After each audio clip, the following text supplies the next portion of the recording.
তো গল্পটা আমি চাই যে প্রত্যেকটা মেয়ের টাইমলাইনে থাকুক, কারণ তাদের মনের কথাগুলো না এই মেয়েটা বলে দিয়ে গেছে, যেটা হয়তো অনেকজনের চাইতেছি কিন্তু কারো বলতে পারতেছে না। আজকে আমি যে মেয়েটার গল্প আপনাদেরকে শুনে যাচ্ছি বা যে মেয়েটার কথা আমি বলবো, বিশ্বাস করেন এটা হাজারো লক্ষ কোটি মেয়ের মনের অভিযোগ, যেটা হয়তো কাউরা বলতে পারে না। কিন্তু এই মেয়েটা মানে দুনিয়া ছাড়ার আগে একটা ফেসবুক লাইভের মধ্যে তার এই কষ্টের কথাগুলো সম্পূর্ণ বয়ান করে যায়, যেটার ছোট্ট ক্লিপ আমি আপনাদেরকে শুনাইতেছি। ভাবলাম যখন চলেই যাচ্ছি একটু সাজুগুজু করে নি।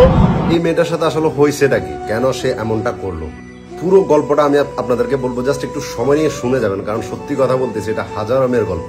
ঠিক আছে, মেয়েটার যখন 6 বছর বয়স তখন তার বাবাকে নাকি অন্য একটা জায়গায় একটা মহিলার সাথে মানে করে বিয়ে দিয়ে দেয়, এবং প্রত্যেকদিন রাত্রে কিন্তু তার বাবা তাড়াতাড়ি চলে আসতো বাসায়, কিন্তু ওই দিন রাত্রে দেরি করে আসছে। আর আসার পরে তার মাকে জড়িয়ে ধরে অঝরে কান্না করছে যে তার সাথে এমন এমন একটা ঘটনা ঘটছে। তো পরে অনেক চেষ্টা করার পরেও মেয়েটার বাবা হয়তো এখান থেকে আর বাইর হতে পারে না। দেন এই বিষয়টা নিয়ে মেয়েটার মা রাগ করে তার বাবার বাড়ি থেকে তার নানার বাড়িতে চলে যায়, এবং মেয়েটার বয়স তখন 6 বছর। সে সবকিছু দেখতেছিল কিন্তু কিছু বলতে পারতেছিল না। সে তার মায়ের কান্না দেখতেছে, সে তার বাবার এগুলা দেখতেছে, কিন্তু কোনো কিছু বলার ভাষা তার কাছে নাই। ওই টাইমে আবার তার একটা ছোট ভাই মায়ের পেটে থাকে এবং নানার বাড়িতে তার ভাইটার জন্ম হয়। দেন এরপরে মেয়েটা ধীরে ধীরে বড় হতে থাকে। ওই অবস্থাতেই 2 দিন বাবার বাড়িতে আসে মা, কিছু কথা কাটাকাটি করে আবার নানার বাড়িতে চলে যায়। এভাবে মেয়েটার জীবন যাচ্ছিল। দেন সে পড়ালেখা শুরু করলো। ক্লাস 7-এ যখন উঠলো তার সাথে একটা ছেলের পরিচয় হয়, এবং ওই ছেলেটা তার পিছনে প্রায় 6 মাস পর্যন্ত ঘুরে। মেয়েটা যদিও ওই টাইমে ছোট ছিল কিন্তু বিষয়গুলো বুঝতো না। ঠিক আছে, তার কাছে ভালো লাগতো যে তার পিছনে একটা ছেলে ঘুরতেছে, বাট তাকে পাত্তা দিত না ওইরকম করে।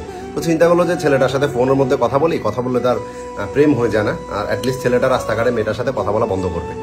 এরপরে যে ধীরে ধীরে কথা বলা শুরু হয়, তো ছেলেটার একটা কথা মেয়েটার অনেক বেশি ভালো লাগে, সেটা হলো আমি দুনিয়াতে সব থেকে বেশি ভালোবাসি আমার মাকে, আর আমার মায়ের বড় যদি আমি কাউকে ভালোবাসি সেটা তুমি, তো তুমি আমাকে ছেড়ে যাও না। আর এই একটা কথায় মেয়েটা আটকা পড়ে যায় আর ওই ছেলেটার মায়ায় পড়ে যায়। কয়েকটা মাস এভাবে তাদের রিলেশনশিপ চলতে থাকে।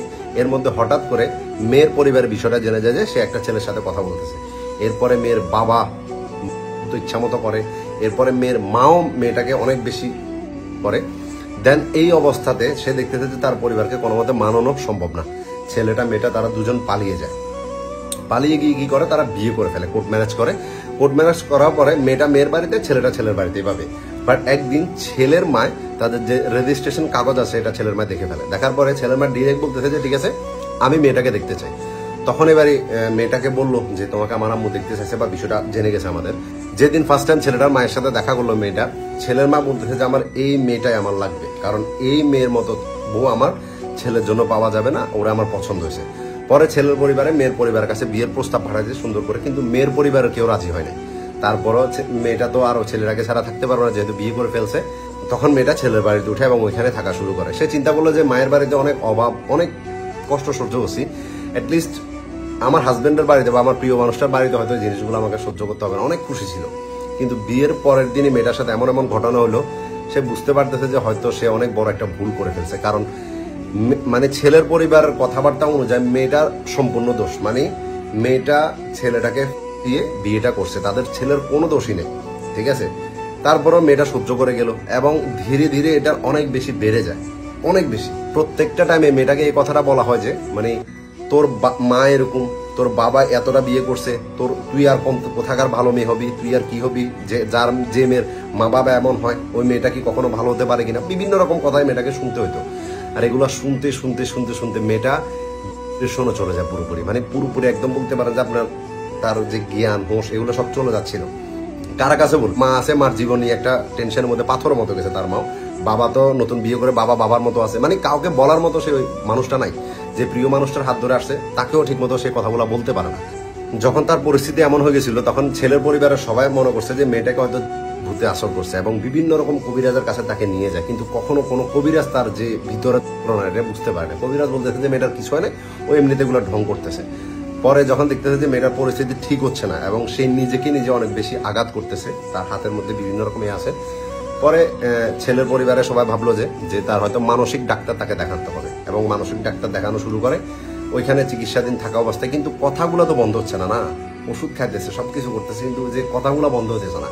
মেয়েটার ব্রেনের মধ্যে কথাগুলো ঢুকতে ঢুকতে ঢুকতে ঢুকতে কলিজার মধ্যে লাগতে লাগতে লাগতে লাগতে একটা সময় আসলে এবার মেয়ে বলতেছে যে একটা সন্তান নিতে হবে, সন্তান নিলে হয়তো সবকিছু ঠিক হয়ে যাবে। এসএসসি পরীক্ষা দিতেছিল তখন, চিন্তা করলো যে ঠিক আছে তাদের এই আশাটাও পূরণ করা যাক, এবং একটা মেয়ে সন্তান সে দুনিয়াতে নিয়ে আসলো। কিন্তু ওই যে এগুলো বন্ধ হইতেছিল না, নিতে পারতেছিল না সে কোনো মতে।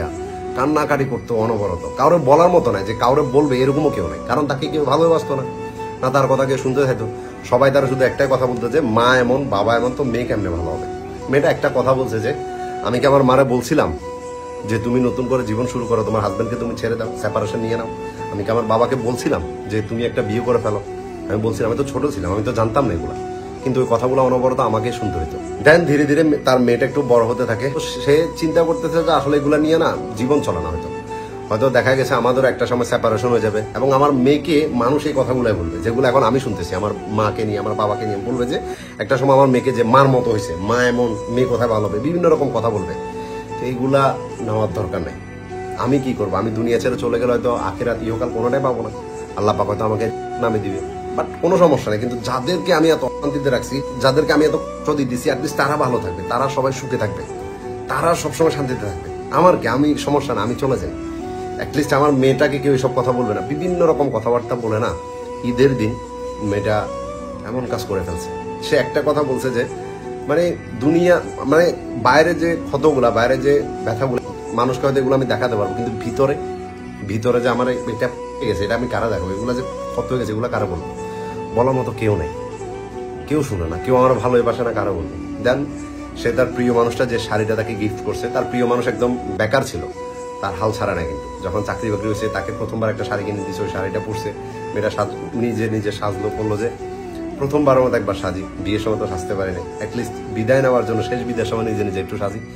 এগুলা করে দেন ঈদের দিনে মেয়েটাই দুনিয়া ছেড়ে চলে যায়। তবে এই মেয়েটার কথাগুলো আমার ভিতরে এমন করে লাগছে রে ভাই, যেগুলো বলতে পারবো না। কারণ আমার মনে হয়েছে যে আমাদের এই সমাজের মধ্যে না হাজারটা মেয়ের কষ্টের কথাগুলো, হাজারটা মেয়ের মনের কথাগুলো না এই মেয়েটা বলে দিয়ে গেছে।